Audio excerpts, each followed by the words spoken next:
Altıncı sebep. Pul hasaplaşığında bir kaslayın döredilyen böktençlikler.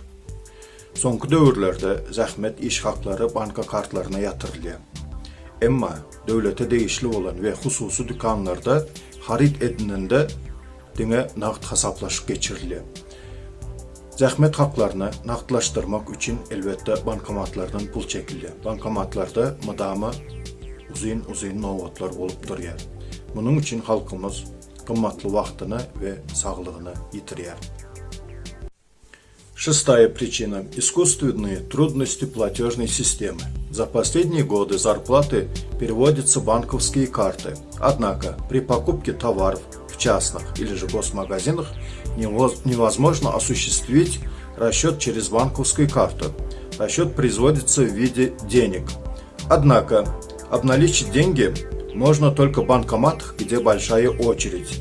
На это уходит много времени и силы.